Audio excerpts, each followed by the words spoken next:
Hey, welcome in, everyone. Another Tuesday evening we have that we're recording. Don't know when you're listening to this. That's why I always say good morning, good afternoon, good evening. Right here on that 70s pod, we're going to start right off the bat.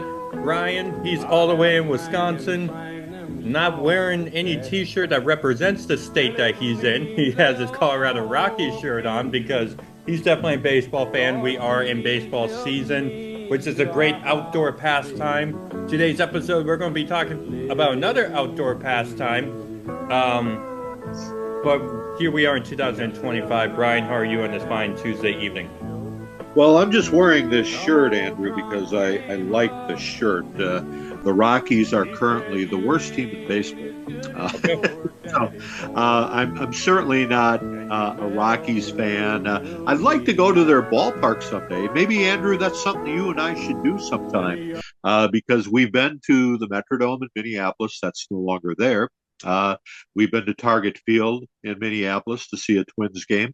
Um, but we've never been to like I think you've been to a Houston Astro game, um, Yes. um, and I had the extreme honor to visit Candlestick Park in San Francisco before they tore that down years ago. Uh, but one of my dreams has always been to visit every major league park in baseball because everyone has their own unique stadium, like Fenway in Boston, Wrigley in Chicago, Yankee Stadium, of course, in New York. And I always thought it'd be a really cool thing to visit every major league baseball park, and in Coors Field in Denver would be certainly on my list as a stadium I'd like to visit. So maybe someday you can help me fulfill that dream, and we'll travel around the country and visit all the major league baseball parks. So I actually that is on my list. Because back in the day, we're going to talk about spending time with your dad. And something I did with my dad, that's you. We played Super Nintendo Ken Griffey's Home Run Derby, I believe it's what it's called. And I always picked the Colorado Rockies because their baseball field had like a water fountain like in the back. I don't know if it still does, but you could see it. It's like you try to hit a home run in the water. And someone actually that I think you met him at Eric's wedding. He used to do commentary for when I wrestled at Booker's promotion. His name was Rich, and every time he would go when he was touring with WWE, he would try to hit a different baseball stadium. Like if he was in the city, if there was a game, a minor league game, whatever the case is, I don't know all the details, but that was his goal. He's like, if I'm gonna be in the city, I want to be inside that baseball stadium.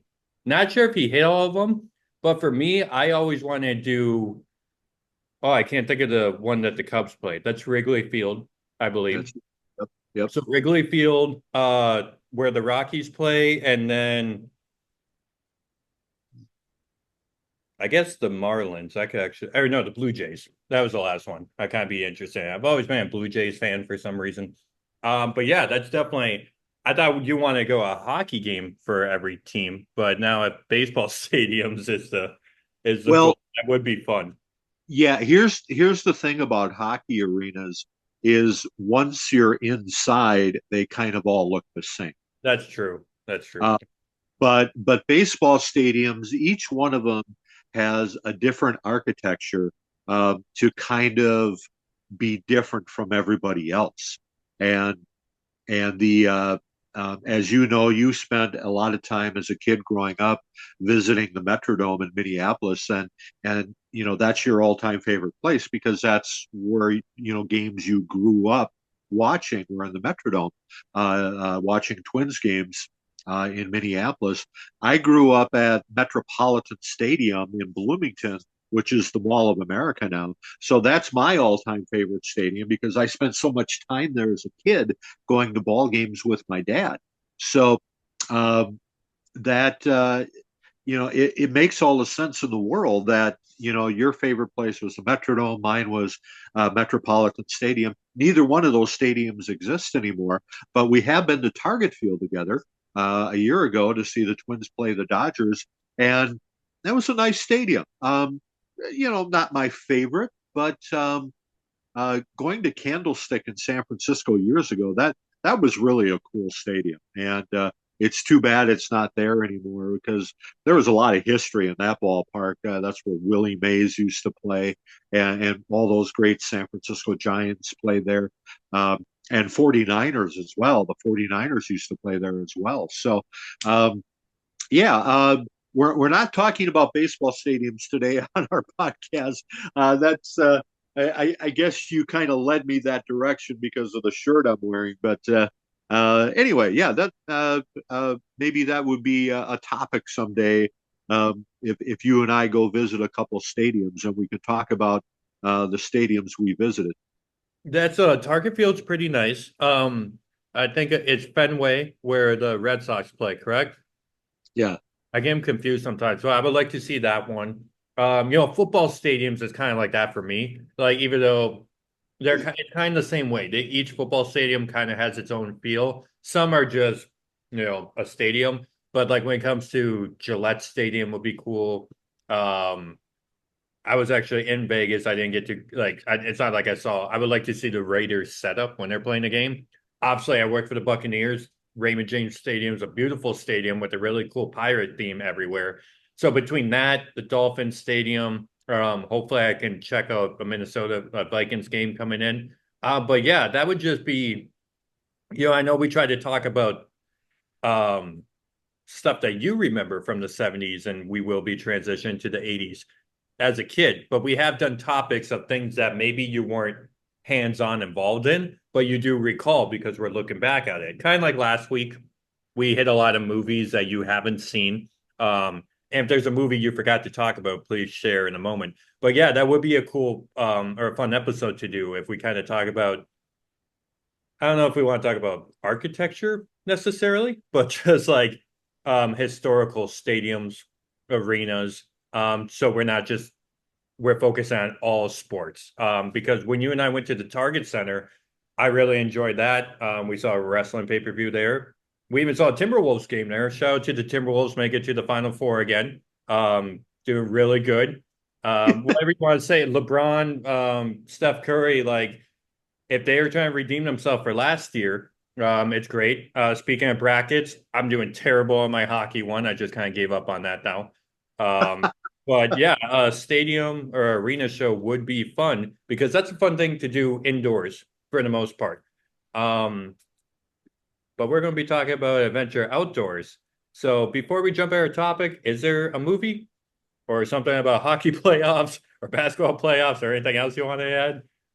Well, yeah, we've already been talking almost 10 minutes and haven't even talked about today's topic. But um, the no, I think we covered the movie thing pretty well last week. I can't think of another movie. Uh,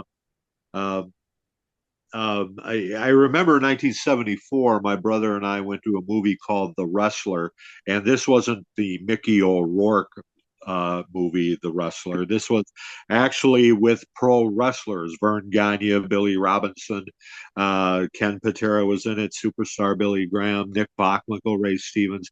Uh, and I remember seeing that on the big screen and just being enamored with it because uh, at the time, you didn't really think about the behind the scenes stuff of pro wrestling, but that's what a lot of the movie was about. It was a storyline, and it's not a very good movie. I have it in my possession on DVD. If you ever want to pick it up, it's fun. It's good entertainment, but not certainly not an Oscar-winning movie or anything like that. So that'd be the only movie that I didn't talk about um, that I remember anyway from the '70s. Hockey quickly. You said you're doing terrible. I'm 10-2 overall. The round that just finished up, I picked the Capitals over the Hurricane. The Hurricane won that series, and they're in the Final Four now. They're playing Florida, who upset Toronto. I did pick Florida, the defending champions. Over in the other bracket, I picked Dallas over Winnipeg. They won. And Edmonton. beat Vegas, and I did not pick that. I thought Vegas would win that series, so um, I split the second round after getting all of them right in the first round. So I'm 10-2 overall, and I'm going to go with Dallas and Florida in the finals. So who will win? Oh, I don't know. Let's see if they get there first. I So, definitely think Dallas is going to make it. They're just I don't know. Edmonton's doing pretty good too. I was so surprised. I was pretty bummed when I saw the Panthers won. Um, just because I want to see something different from like last year. That's why like the Super Bowl. I was like, I don't want to see Eagles and Chiefs again. And that's why basketball can be fun, or hockey and basketball, I should say, because there's a difference to it. Um, but yeah, we're not talking about any of those sports today. We are talking about another sport. I guess it's considered a sport. Yeah, I would say so. I've seen it on ESPN where like when we covered our 50th anniversary or our 50th episode anniversary, we talked about a handful of topics to do. And I texted you, we texted back and forth. We already hit WKRP, we hit blockbuster movies. There's something else we decided not to talk about, but fishing with your dad is something that you discuss having your first car, you discuss having certain like a being in a rock band, like memories that like everybody kind of has. Maybe a lot of people didn't go fishing or grew up in a place where they were fishing, or maybe people didn't have a father figure. But there's always something that like I'm doing this with my parental guardian. Is fishing the number one thing you would say that you and your dad shared? Or was well, it? I know you're talking about music. yeah, I would think so. I mean, we shared country music. We had the episode where I talked about growing up playing guitar. I started playing guitar at the age of 7, and my dad wanted me to be a country music star, so he could see the Grand Ole Opry and uh, he could sit back and enjoy the good life on the millions of dollars I made as a country music star. That didn't quite happen. Um, so we shared that, but my dad wasn't really into sports. I mean, we went to quite a few Twins games, um, but I don't remember really playing ball with my dad. I mean, we went out and played catch once in a while, but that just wasn't something my dad did. Um, my dad wasn't really into any other sports. I mean, he would watch football, but never ever once went out and just threw the football around with my dad. Uh, my dad didn't golf. He didn't hunt. Uh, a lot of kids, young kids, uh, uh, preteens and teenagers, especially in this part of the country, enjoy going hunting with their dad, whether it's for uh, whatever season it might be, mostly deer hunting around Wisconsin and Minnesota. Um, my dad was never into that, so I didn't do that. The one thing my dad liked to do was fish. And so I can remember many, many times over the years where my dad and I would just go fishing. My older brother would occasionally go, but he wasn't really into that as much. And I thought fishing was fun. Um, and it all started, Andrew. I'm sure your first question is going to be is how early do you remember taking that first fishing trip or doing or fishing for the first time? Well, it was actually you'll think this is kind of funny. It was actually right across the railroad tracks from where I live right now at the lake. It's called Lake Mary, and that was where I fished for the very first time. My dad always had a fishing pole in the trunk of the car. We lived in St. Paul. We came out to Wisconsin to visit relatives quite a bit. My dad always had his fishing pole in the car um, in case he just wanted to stop somewhere and throw a line in the water and fish for a little bit. Maybe catch something and bring it home for a meal. I mean, we didn't have a lot of money. We were kind of on the low end of poverty. So, if my dad caught a few sunfish, hey, that'd be a meal. for the four of us. Well, he'd have to catch at least four. Um, but anyway, I remember we were just about ready to go, and I was kind of running around the park and stuff, and then my dad asked me if I would like to try to to toss the line in the water and see if I could catch a fish, and so we he I think he actually threw with the fishing rod, or he threw the line in the water for me and then handed me the pole, and I sat on the bank of the lake there, um, and and I watched the bobber, and he said, now if that if the little bobber thing goes down, that means you have a fish, and sure enough, the bobber went down, and I caught this little tiny sunfish, and I was all excited. I wanted to keep it, and he said, "No, it's too little. We have to throw it back." So that was kind of sad, but that was my first memory of fishing. Was ironically just across the railroad tracks from where I live now, at Lake Mary, and from there, uh, I got something called a cane pole. A cane pole is just basically a rod with a line on it, and there's no rod or reel or anything like that, or thing that you spin to reel in the line. It's just a pole with a line on it, and you basically just drop it in the water and catch small fish. Um, and I think I did that for a year before I got my very first fishing pole at age, I want to say 7, is when my dad went out and got my own rod and reel, and and he had a tackle box, so there were bobbers and stuff, and he always would do my hooks and bobbers and stuff because I didn't know how to do any of that stuff. So when I got my first fishing pole, that was really fun because then I had to learn how to cast and get my line out there in the water and watch my bobber and hopefully catch a fish. So um, that's kind of how it all started, Andrew. Okay, so it sounds like correct. 5 years old is that first time you remember actually doing the activity itself? 5 or 6, yeah. Okay, so like, was that something where I know you didn't always go to that same place, and that's funny. We always kept like a football. I felt like in the car, or like at least when I was growing up, I always had a football. Eric and I, my brother, that is, always kept the baseball gloves or a football because you never know when we would find a nice like parking lot that we could just throw the football around.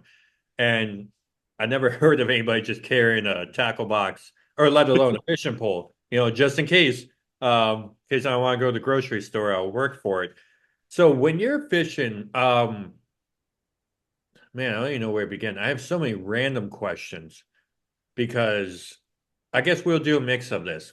You took us out when I was a kid. I remember seeing fishing on TV. We had this video game for Sega Genesis that was about bass fishing. But the first time, I think you got a bunch of stuff from our grandparents, I'm assuming, like 3 or 4 fishing rods. We just kind of acquired all this fishing stuff out of nowhere, like a tackle box and everything. And then you decide like, hey, and it's kind of free thing to do. We'll go get some live bait at the truck stop, Four Corners, I believe. And you took us out to Horse Lake, correct? Or is it Correct. bad? Horse Lake. Okay. So was that something you went there as a kid? Horse Lake? Yeah. My dad and my dad really liked Horse Lake, um, and the area you're talking about had culverts on both sides of the road, and you basically could stand on these culverts and fish, and my dad always liked to go there, um, because there was a fair amount of sunfish on either side of the road.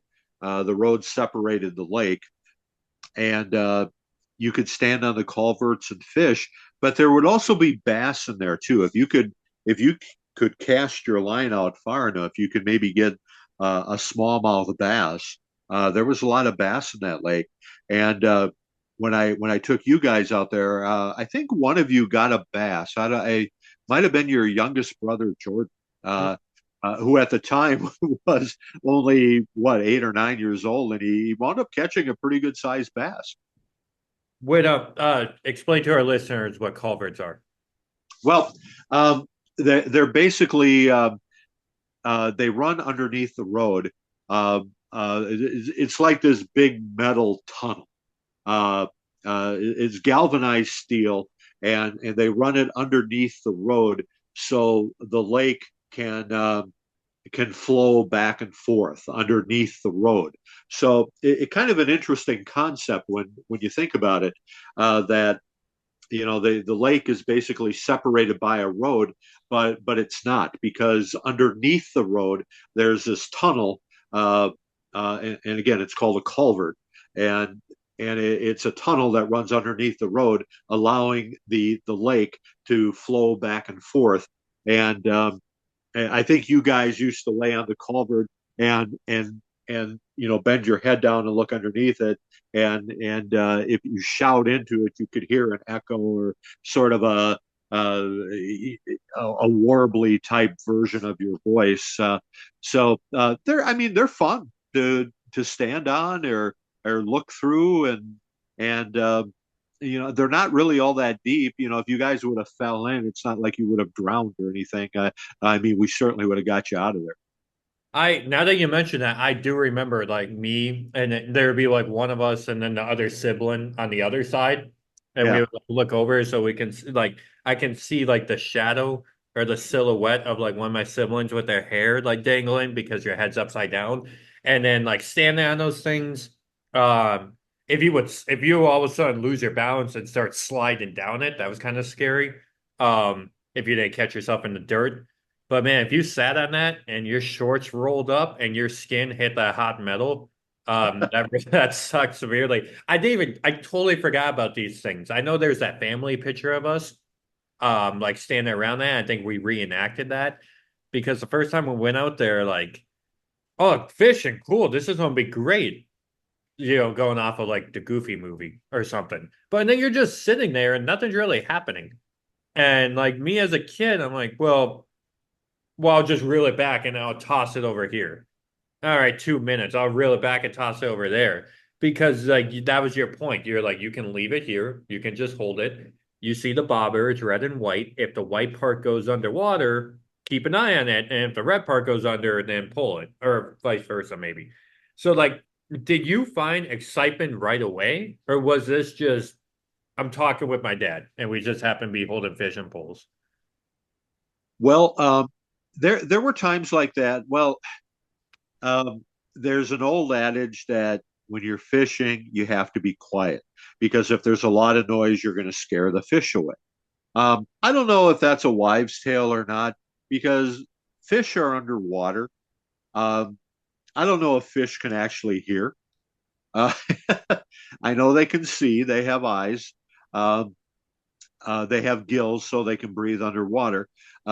But I don't know if fish can actually hear, because, like I said, you always hear that you got to be quiet and you don't want to scare the fish away. Um, yeah, when a fish is 10 feet under the water, the surface of the water, it's like I doubt they can hear what's going on. Maybe they can. I don't know. But to answer your question, Andrew, no, there wasn't really a lot of talking going on, because um, you when you're fishing, you got to be quiet, or that's what my dad always said, is you got to be quiet. And I don't think I told that to you guys, because I mean, you guys were excited and you were running from you were running across the road to one part of the lake and then back across the road to the other part of the lake. And I wasn't going to tell you guys to be quiet. I mean, I was constantly putting worms or leeches or whatever on hooks. So I was busy. You guys kept me busy, or lines kept getting broke, or hooks kept getting lost, or bobbers kept getting lost. So I really wasn't paying attention to how quiet you guys were. So uh, fishing with six kids, definitely a little bit of work. But when it was just me and my dad, um, one time at Horse Lake, we weren't in the culverts. We were in a boat landing area, and we found this spot where there was a lot of bullheads. And bullheads are they're really good eating fish.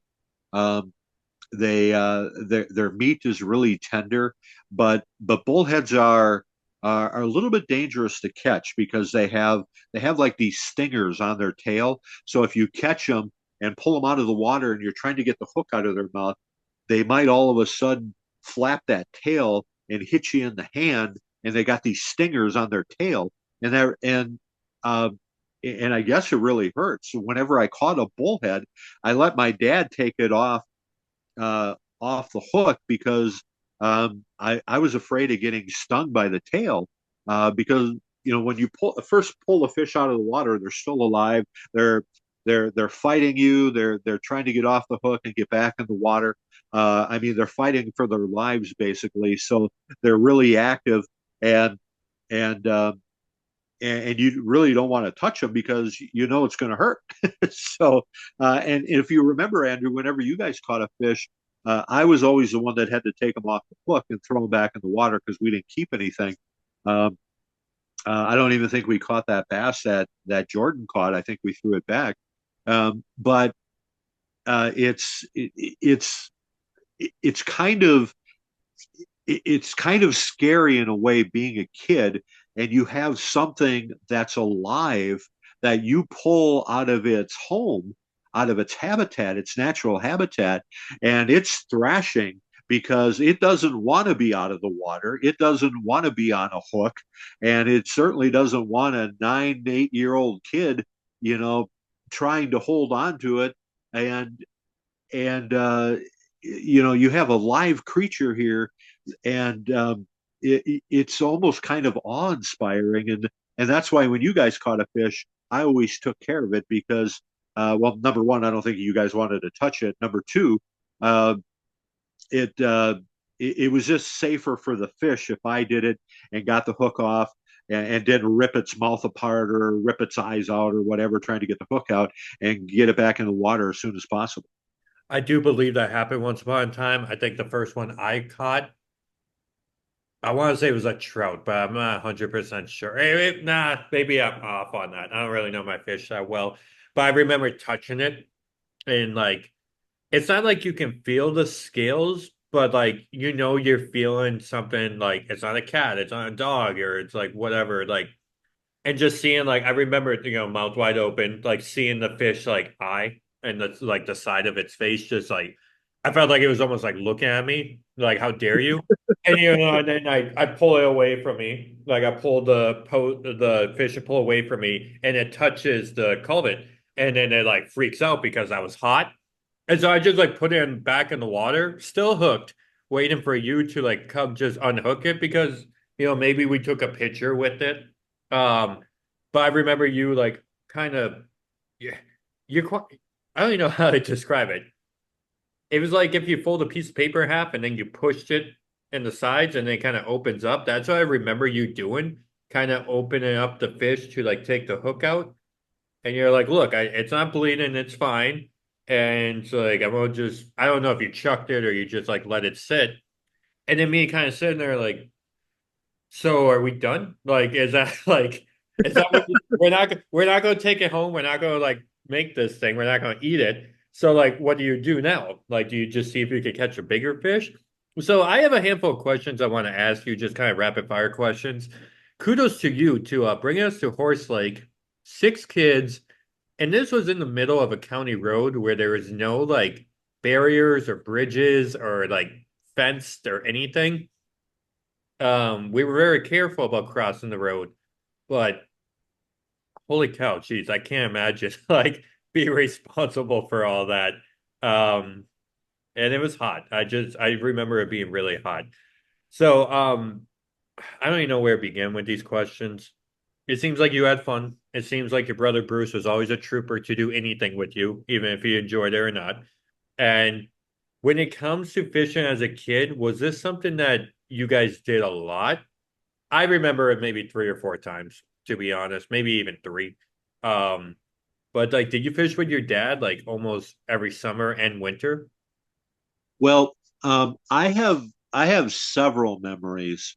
Um, some were really good, some not so good. One time we went to this lake called Mud Lake, and I'm not even really sure where it was, but I remember we had to park on the road and we had to walk a ways through all kinds of brush and I think we had to go through a barbed wire fence uh, or something crazy like that. We were probably on private property. I didn't know. I was a kid, you know, and if my dad heard the fishing was good at a certain lake, he would go there, whether it was private property or not.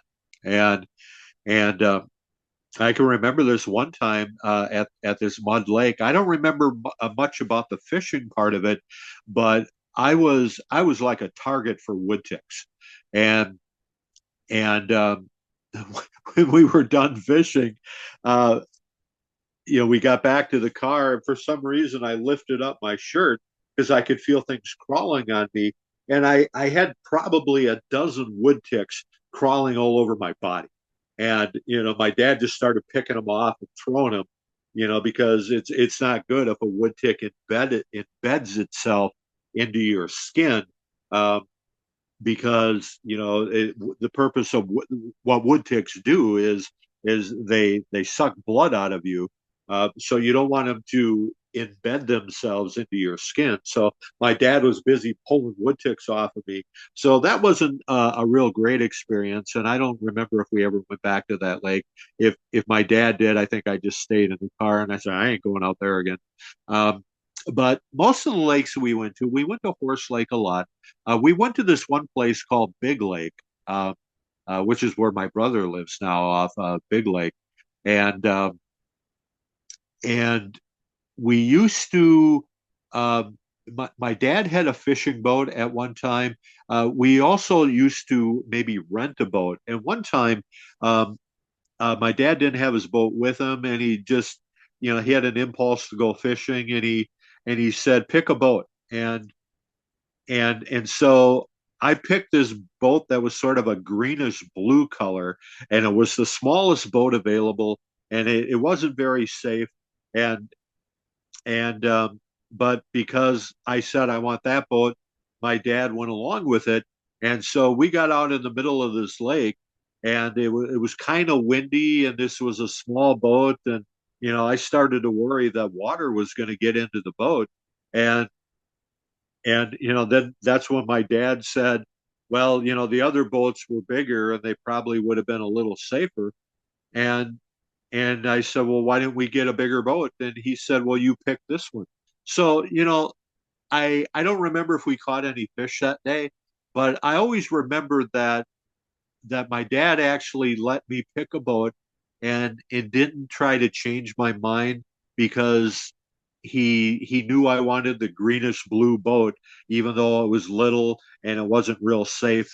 And we went out in the middle of a lake in this boat, and could have drowned. And but he didn't say anything. And even though the other boats that were available were safer, um, he went along with it. And I think I hope I had a life preserver on that day. I don't remember if I did or not. Um, but there were other times where we would. My dad had a really nice fishing boat, and we would go out in the middle of a lake, and usually Big Lake, and he would steer it. He taught me how to drive the boat. Um, the boat had a steering wheel with a motor. I don't remember what horsepower the motor was, but my dad would start the motor, and he taught me how to drive the boat, and he would tell me what parts of the lake to go to, and that was a lot of fun. And then he would say, okay, cut the motor, and then we would kind of coast into an area. And I said, do you want me to drop the anchor? And he said, no, let's just kind of drift for a little bit, and see if the wind will carry us into an area where the fish are biting.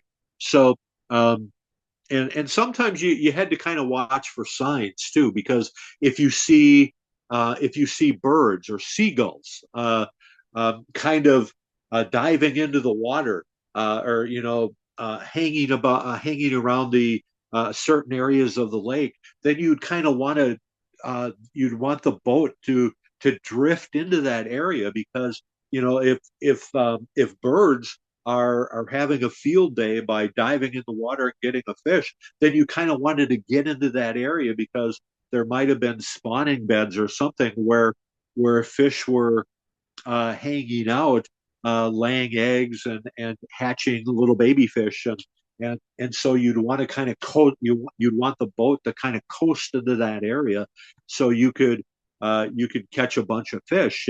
And when I was a kid, Andrew, we didn't throw them back. We kept everything that we caught because that was our supper. So and maybe several suppers. If we caught a bunch of fish, we'd bring them back to Minnesota, and my dad would clean them and freeze them. So we would always have fish.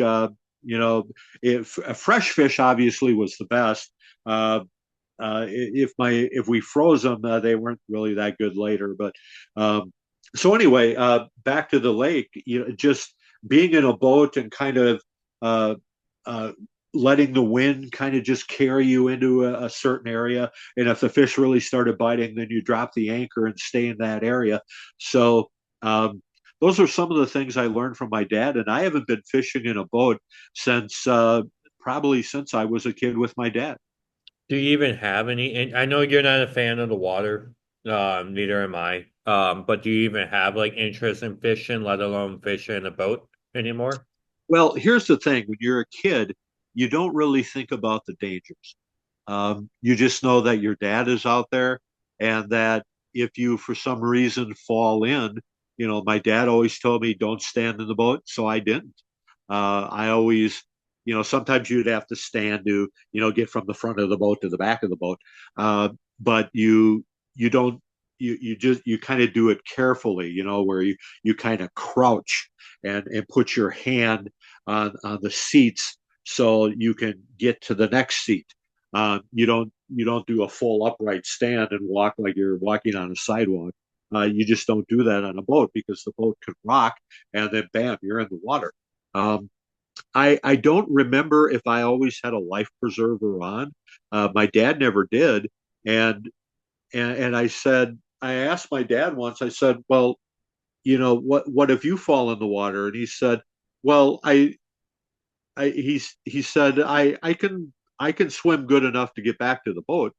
And I said, okay.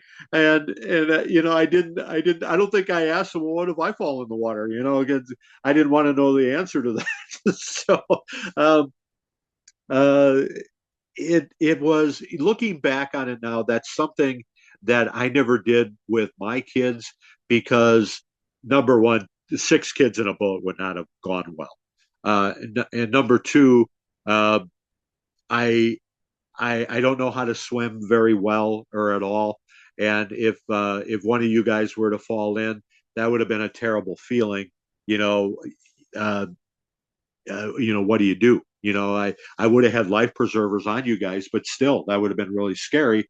So, some things you just don't do. Because if you don't feel good about it, you just don't do it. So, looking back on it, maybe my dad shouldn't have taken me out on a boat in the middle of a lake if he wasn't a very good swimmer.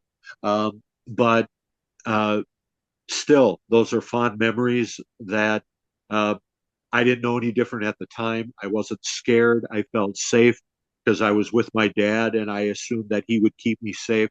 So I was just thinking about being with my dad and enjoying it and having a good time.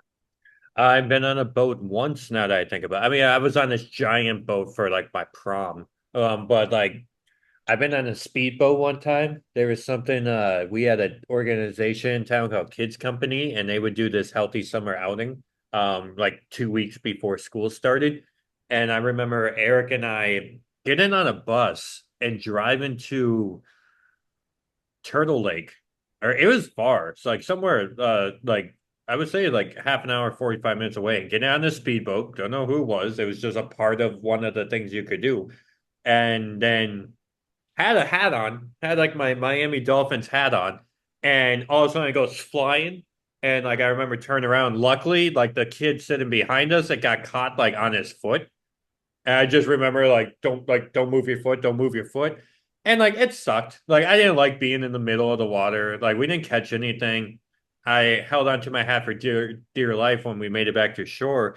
But yeah, that was something like as interesting. Like I don't really like being on the water, let alone a boat, because I can't swim. Maybe if I had a life jacket, that'd be good. But that same lake that you were talking about earlier, Mary's Lake, um, did a lot of walks around there, walks with our family dog back then. I remember it was winter time, so I don't really like being around the water, but I was like, you know what, let me walk on the ice. Our dog was not having it. I remember her looking up at like my mom and I, like, like, what are we doing? Like, you know, this is weird. And it was weird. It was very eerie of just standing on the ice, knowing what was underneath, let alone I'm seeing pickup trucks on the ice in the middle of the lake. So, did you ever go ice fishing with your dad? No, I think my dad never took me ice fishing. I think he went once or twice, but it wasn't something that he really liked to do. I think he had the equipment. I remember seeing some kind of a drill thing, to go through the ice, to drill a hole in the ice. I remember seeing that in the garage, and this scooper thing that you scoop. Um, when you ice fish, you have to keep scooping the ice out of the hole. Otherwise, your hole is going to freeze over. So I remember seeing that thing, and he had these little tiny fishing rods, and because I remember asking him, what these fishing rods are for, and he says, "Oh, those are for ice fishing," because you don't have a rod and reel when you ice fish. You just basically have a pole and a line, like a cane pole I was talking about earlier, and you drop it in the water. Um, so he had the equipment. I remember seeing it, but I never saw him go ice fishing, and I never went with him. And uh, being like kind of like you said, being on a lake, a frozen lake, even though the ice is a couple of feet thick when it's really cold. Um, I don't know. I just don't have a good feeling about it. And I've driven on lakes when I was in radio. I had to cover an ice fishing contest one time, so I drove onto a lake, and I didn't like it. Um, just didn't feel safe doing it. And I was in this big old cargo van, and I thought, there's no way the ice. I'm going to go right through the ice. I know I am.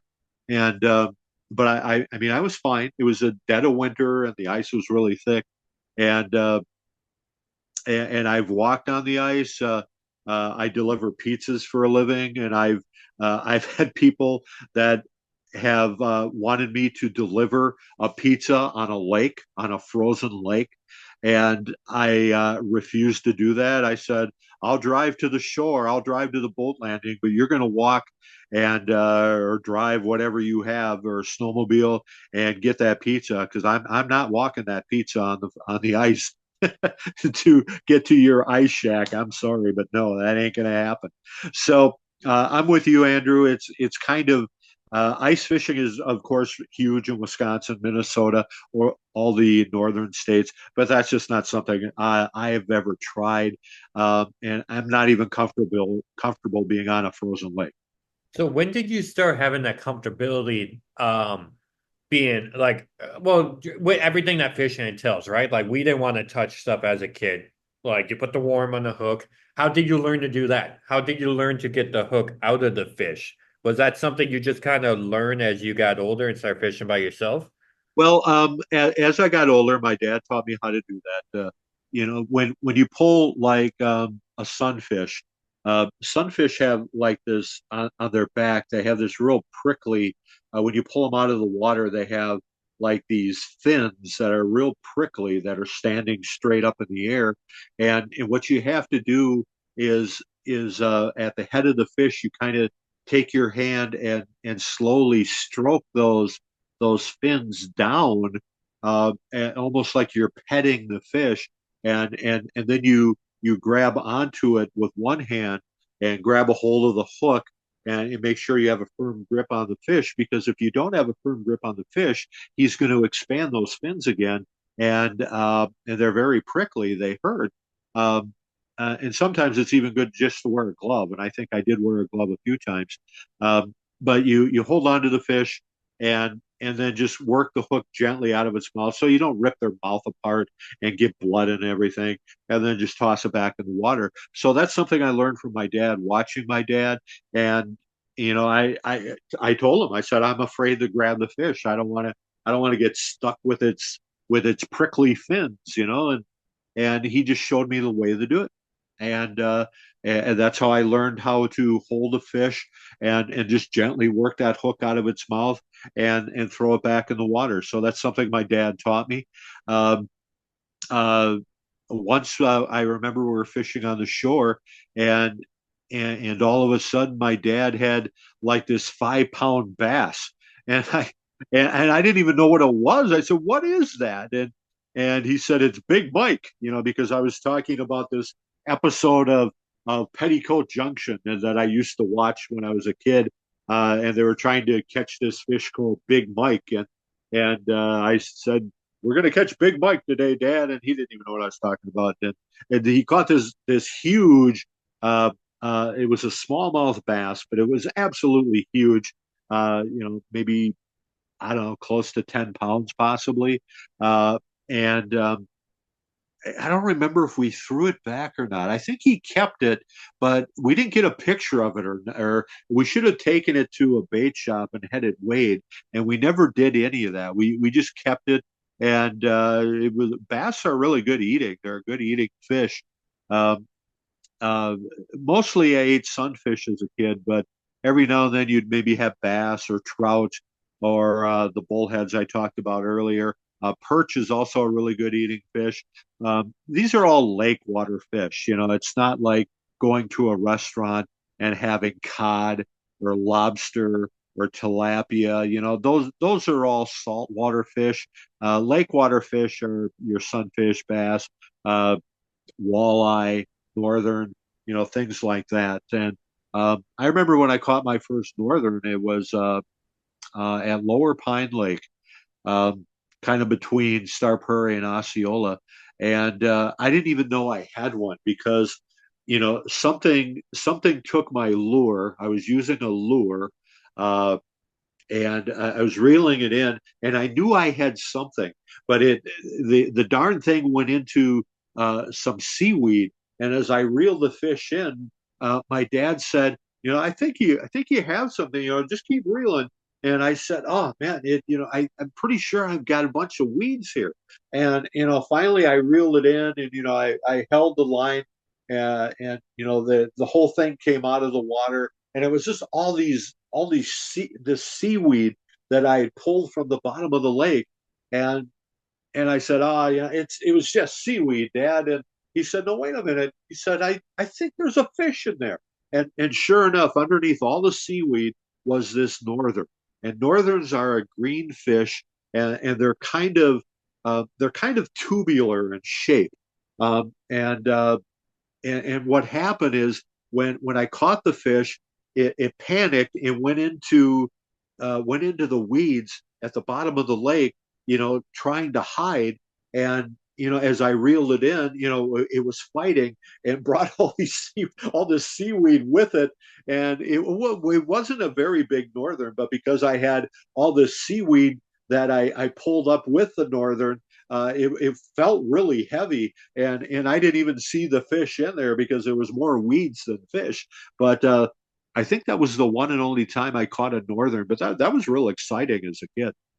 I totally forgot. I'm looking at a picture of a northern right now because yeah, I don't know if I've ever physically seen one, but yeah, that tube shaped.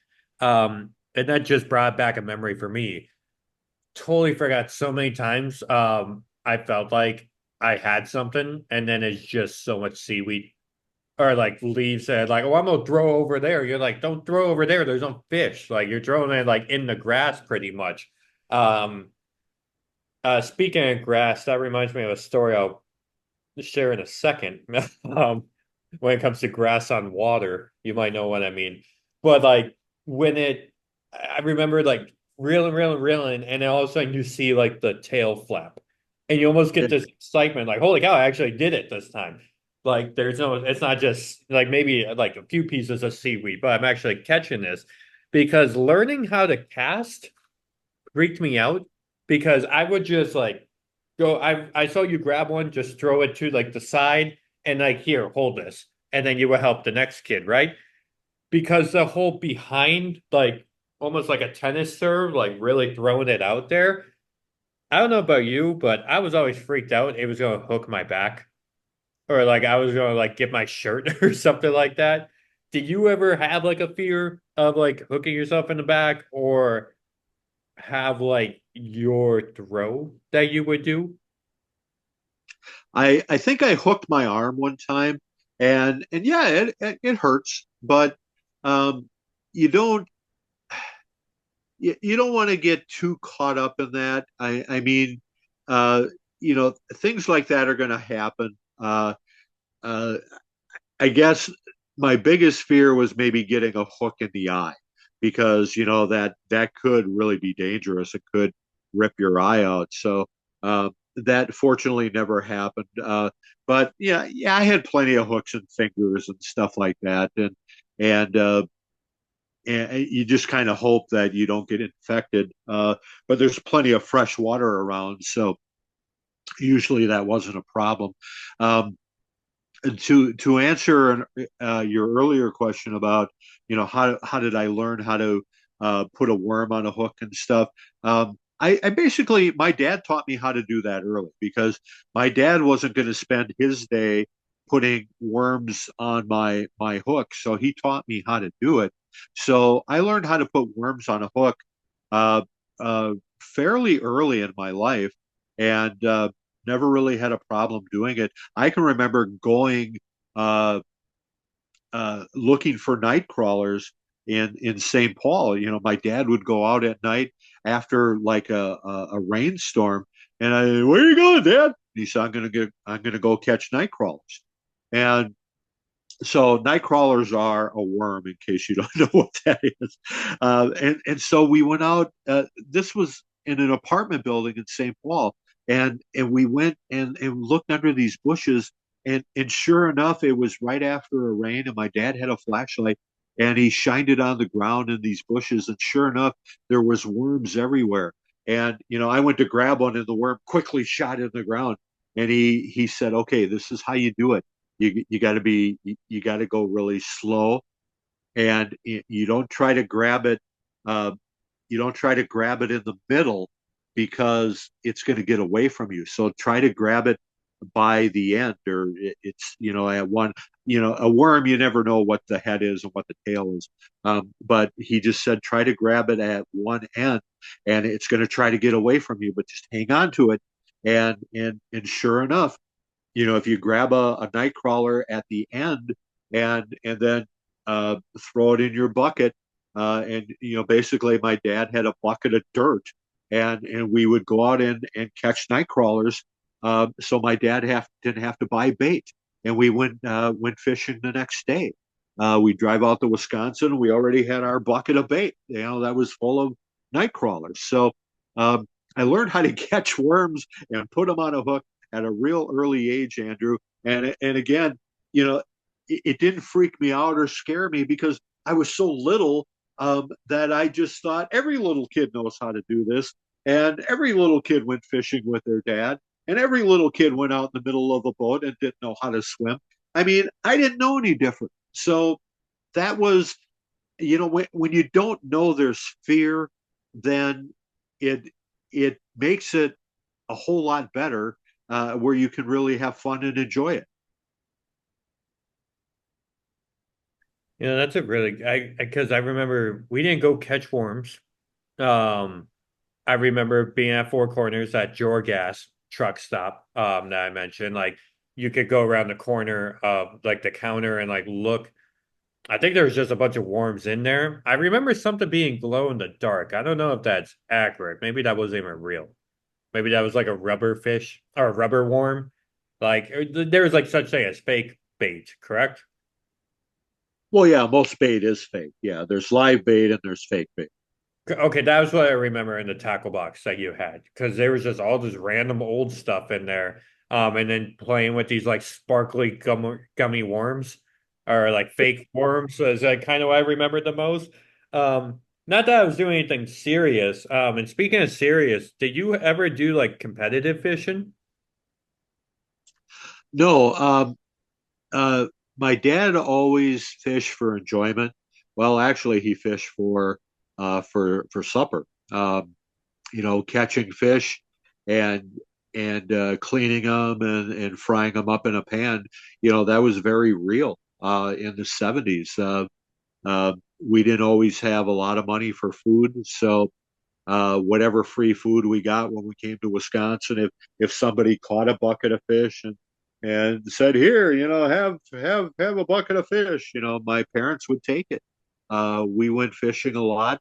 Um, not just for the enjoyment, but out of necessity, because that's what you did. When you grew up, um, especially if you grew up on a farm or something of that nature in the 30s, 40s, 50s, you learn how to be creative with food and clothes and stuff. And a lot of times you'd go out and fish for supper or hunt for supper. Whatever the case may be, yeah, everybody had gardens and you would grow stuff, so you had food to eat.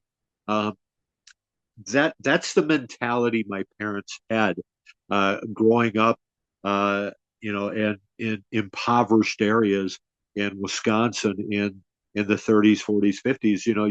You had money for certain things, but you didn't always have money for food, so you go out and catch your food, and and being a kid, I enjoyed just hanging out with my dad and fishing, because to me it was an activity. It wasn't a necessity. To me, it was an activity that I got to do with my dad, where my dad looked at it more as saving money by catching fish, and you didn't have to buy a pizza that night or buy something from the store for supper that night, because you had something that you caught, and it was basically a free meal. You had to have a fishing license, of course, but I don't think it cost very much back in the 70s. And kids don't need fishing licenses until they're 18.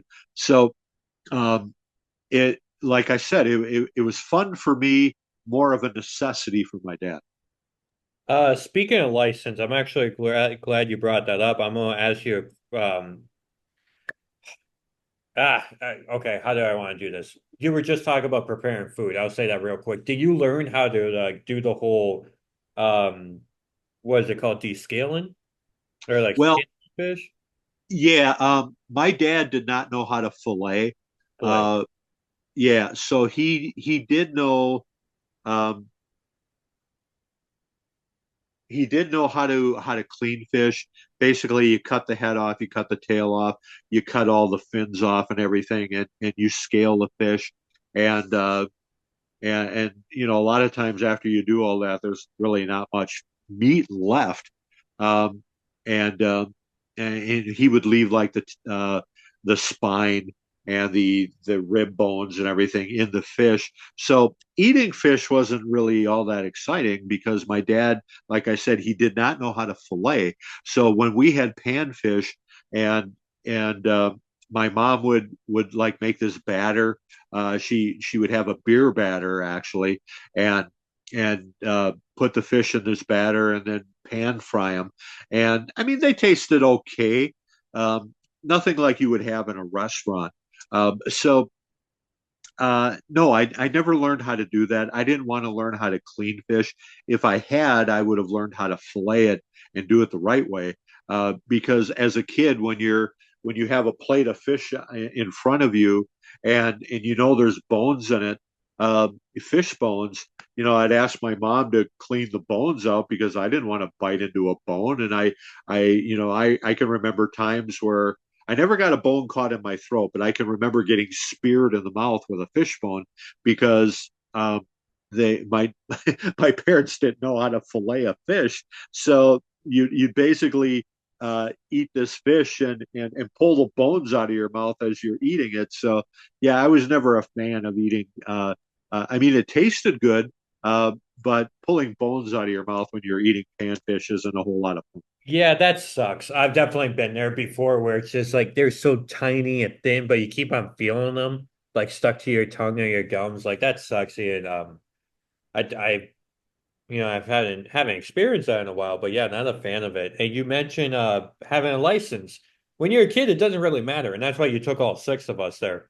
But as you get older, I believe the age is maybe 16 in a lot of states. You have to get your license. Speaking of Horse Lake, I know this is about learning to fish with your dad, but I swore back in the day you told me a story of being on a boat, and there was actually like a cop that went on a boat like to you guys in this lake? Am I making the story up? That actually happened when I was a young adult. This that would have been oh, I was probably about 20 years old, so it would have been the early 80s, and me and my best friend at the time were on Big Sandy Lake in McGregor, Minnesota. Who was And that? what's that? Was that Don? No, no, this would have been the best man at my wedding, Jim Hawley, Okay. and we went out fishing, and I never told him that I didn't have a license. I didn't think that being in the middle of a lake on a weekend would really matter or not. And sure enough, the game warden came towards us, and he signaled for us to reel in. And I looked at my buddy and I just said, "Crap, I don't have a license." And so the game warden busted me. I said I don't have. I didn't even have my wallet on me. I said I don't have my wallet. It's back at the campsite. And he said, "Well, do you have a license?" And I said, "No, sir, I do not." And he appreciated my honesty because a lot of people say, "Oh yeah, my wallet's back at the campsite," thinking that the game warden isn't going to follow them back to the campsite, because he will. And he even told us that he's followed people back to the campsite, and then they come clean and say, "Well, I guess I really don't have one." And so luckily I came clean right away. I still had to pay like a $67 fine for fishing without a license, but at least I didn't piss off the game warden. So yeah, that is really a thing. You can't fish without a license because you never know if you might get busted. Which I did. I don't think I can fish in the state of North Dakota still. Um, from 2007. I don't know how long that lasts, but my first trip, um, my first wrestling trip, my first show, pro wrestling, that whole weekend ended with not feeling well in a ditch in South Dakota and not being able to fish in North Dakota anymore without a license. I'll just leave it at that. And like another thing I mentioned, I don't want to embarrass him, but whatever. Like you said something about seaweed and then grass, and that reminded me of like grass, which one of my brothers thought there was grass in the lake. It was just moss laying on top. And next thing we know, like he's halfway in the lake and halfway on the dock, which docks are kind of scary to be on as a kid, especially if you're on a fishing dock that doesn't have the railing around it where you can place your fishing pole in. And yeah, docks are kind of just a creepy thing to be on, especially if they're moving a lot. And we appreciate your time, Bryan. Like I feel like there's so much more stories that you have, which I would want to give you the platform to share because it seems like I've learned a lot from doing this podcast with you and perceptions that I had of like growing up of like you didn't really do this, you didn't hang out, you didn't like have friends, and like I'm learning so much that you actually did. And this episode reminds me again of like you learned so much from your parents and like your dad taught you so much. Like it was one-on-one time because your brother wasn't there. And it's like you learned so much. And I don't know. I thank you. I thank our listeners. I thank our sponsors. And then which brings me to my last question. Back in the day, sponsors were as seen on TV. what as seen on TV thing that you purchased that would that would tie in with today's episode? I know what you're. I know where you. I mean, but yeah, you're spoon feeding me on this one. Yeah. Um, there used to be a company called Ronco, Hmm. and I don't know if Ronco still exists or not, but it seemed like every Mother's Day or Father's Day, uh, Ronco would come out with some product, that they would show on uh, Saturday morning cartoons or after school type uh, programming. You're watching Gilligan's Island or the Flintstones or something, and all of a sudden, the latest gadget from Ronco would pop on the commercial. And one year, I saw something called the Fishin' Magician, and it was basically this. Uh, it was like a switchblade that did eight different things, but it was a bigger thing where you could it actually you could actually cast this thing. I mean, it wasn't much bigger than or it was actually smaller than a baseball glove, and you could cast this thing, and it had a scale on it if you wanted to weigh your fish. It had a some kind of other like a pliers on it if you needed to grab the hook and pull it out of a fish's mouth. I don't remember all these gadgets that were on it. I think it had like a tape measure you could pull out of one side to measure the length of the fish. And and so I bought this thing for my dad, and I think my dad maybe used it, just to uh, make me feel like I didn't waste my money on it. But my dad was pretty fond of his rod and reel that he kept in the trunk of the car. So he maybe used this thing once, but he said, just to make me feel better, he said, well, I'll still use it to weigh the fish and measure it and stuff. So he said, I'll use it for that, those things. So that made me feel better that he would get some use out of it. But but again, he was just kind of being nice because he knew I was this impressionable kid that saw a commercial on TV, and I was all excited to get my dad the Fishin' Magician. Just like I got my mom the buttoneer for Mother's Day, which was this gadget that instead of sewing a button on a shirt, you just press a button and the button's on there. Well, I bought this for my mom, and it's basically a piece of crap. So, as a lot of those things from TV were, I'm not saying that Ronco put out pieces of crap. I'm just saying that, certain things were maybe not so good, or maybe we didn't use it the right way or whatever. But I don't want any lawsuits. So, that was me being a kid and thinking I was doing my parents a favor by saving them a lot of hassle, by the Fishin' Magician and the Buttoneer. And that is different from a pocket fisherman, correct? It's pretty similar. I mean, one of your brothers found that on eBay or something and gave it to me one year, and it was for Father's Day, and I think it was kind of more of a gag gift than anything, but it was I don't even know if I still have that, but it was kind of fun to get. Because the only one I could find, I was trying to find a YouTube commercial for it, and it's K-Tel is the only brand that I can find. Okay.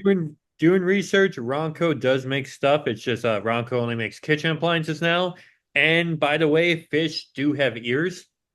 Fish can hear you, but it's more so like the whole, don't pound the glass of a tank. It's more so the vibration of like a human's voice.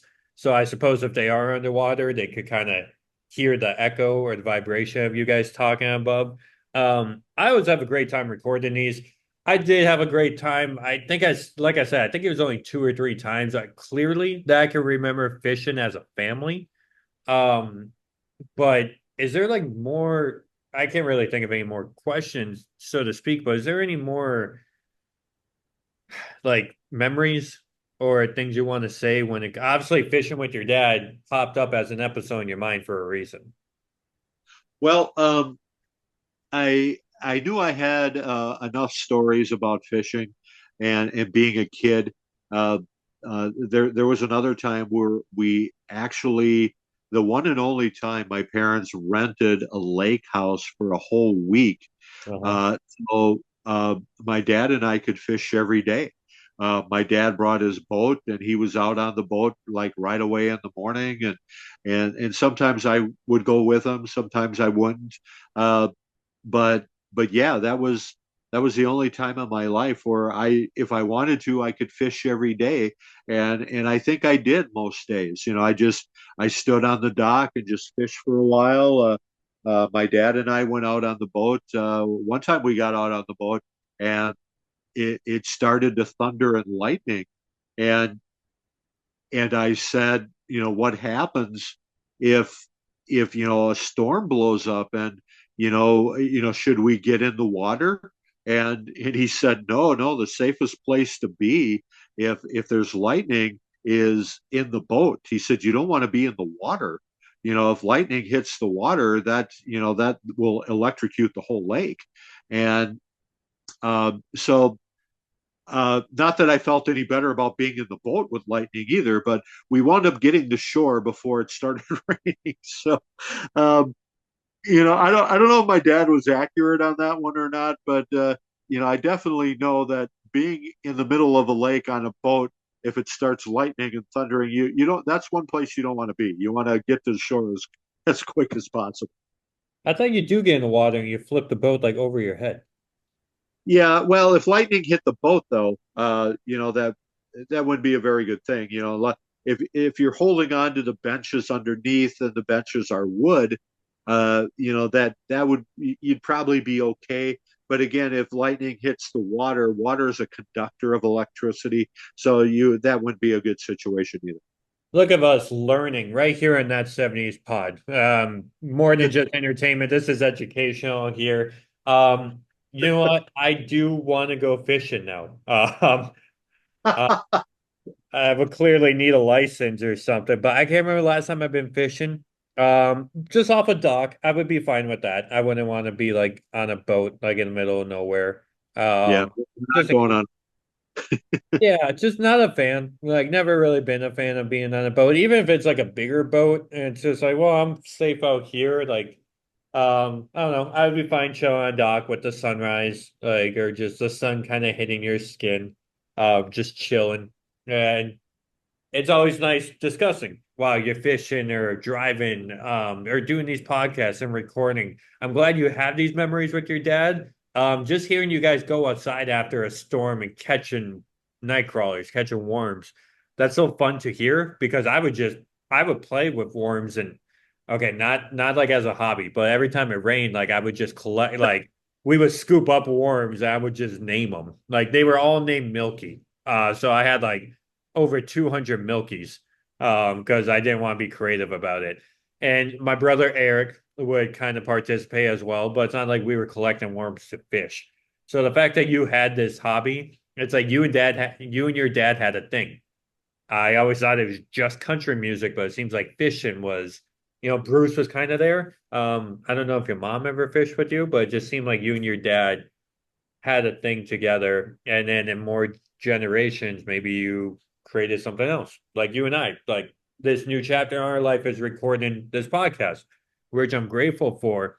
I'm gonna wrap up today because, like I said, I can't really think of any more questions that you didn't already answer. Thank you for answering these random questions I always have. But like how important, like in hindsight, I know because of the bar and moving in and everything, maybe you grew a little distant from your dad, especially when you started having kids. I only saw him once when I was like 5 years old, just peeking over the stairs. And then I never really met him. But like in hindsight, how important was this fishing connection? Um, Looking back at it now that you had with your dad. Well, I think it was really important because, as I mentioned at the start of the podcast, my dad didn't really have a lot of hobbies. Um, I found out after he passed away that he had a coin collection. I never knew he had a coin collection. And My brother inherited that, and I don't know what my brother did with it, but uh, my dad didn't really do a lot of things. Uh, he had a baseball glove, and like I said, we tossed the ball around a little bit, but that just wasn't something that he did a lot of. But you talk to him about fishing, or or about going, getting a boat and going in the middle of a lake, and yeah, my dad was all for that. Uh, he he sometimes would go fishing with other people, with other adults, uh, but for the most part, he liked to take his kids fishing, and that was, I think that was a memory that uh, he created on purpose with us, and teaching us how to fish, how to catch worms, how to drive a boat. Uh, those were all maybe parts of his plan. I don't know. I never asked him, but I'm glad he did that because I don't have a lot of connections with my dad, and and was estranged from him later in life. Uh, as I mentioned in a previous podcast, my dad did kind of fall victim to alcohol later in his life, and uh, that was just something I didn't want to have anything to do with or deal with. So early memories of doing the fishing thing uh, are important, and the purpose of these podcasts, Andrew, as I've mentioned before, is to share memories and talk about things that happened growing up in the '70s or any era for that matter, and people listening uh, to our podcast, they it may trigger a memory for them, and like, oh yeah, I remember that, or I remember seeing that movie. I remember going and seeing the Towering Inferno in 1974, and oh yeah, I remember watching the Scooby Doo movies. Yeah, that Jonathan Winters one, that was my favorite. Or you know, we've had so many different topics, Andrew, and yeah, I remember seeing Hank Aaron hit that home run in 1974, and that's the purpose of the show, is is to share memories and maybe trigger memories for our listeners, people that are listening. And yeah, I remember listening or watching WKRP in Cincinnati. That was a great show. And that's the whole purpose of the show. So if we bring back some memories for people that remember going fishing with their dad or their mom, um, hey, that's great. That's what we're trying to accomplish, and make people feel good for a while about a memory that they had back in the day. We thank you guys. And Brian, as you just mentioned, I couldn't have said any better. We want to just trigger memories, trigger some fun. And this is episode 54. And hopefully, I'm kind of thinking we'll hit 60 and then we can start transition to 80s. But episode 54, fishing with your dad. I always have fun fishing with you the few times I did it. And I have fun recording with you. Check our sponsors in the description below. You can always subscribe to this channel. That's That 70s Pod with Bryan Lee, the guy who I'm talking to over there with the Colorado Rockies shirt. That 70s Pod with Bryan Lee. Subscribe on YouTube. Go back in the archives and listen to all of our other 50 plus episodes. Um, don't know what we're going to do. Are you reeling me in? Yeah, like, um, there's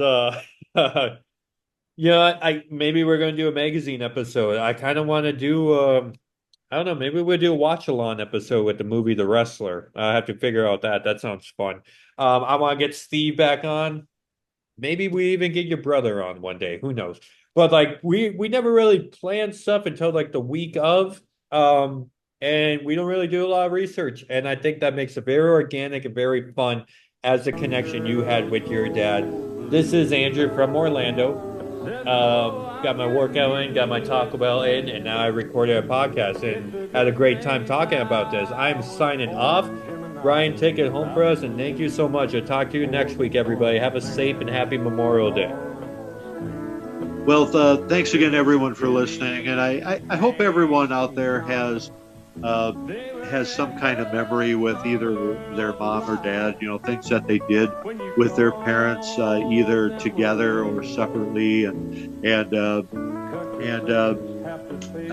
the idea of doing this episode of fishing with my dad in the 70s kind of popped up a couple of weeks ago, and I just thought, that'd be a really good show to do because I don't always have fond memories of things that happened with my dad, especially when I was a teenager in high school. You know, that's when dads and their sons start butting heads more and more because of differences of style and opinion and that sort of thing.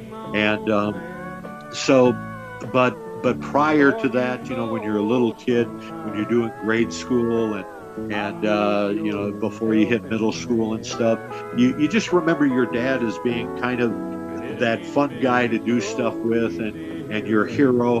And so I thought this would be a fun episode to do, just talking about something that my dad liked to do, and he basically let me come along for the ride, and that was fishing. So thanks for listening, everyone. Have a great week, and we'll be back again with a new episode with a new topic on that 70s pod next week.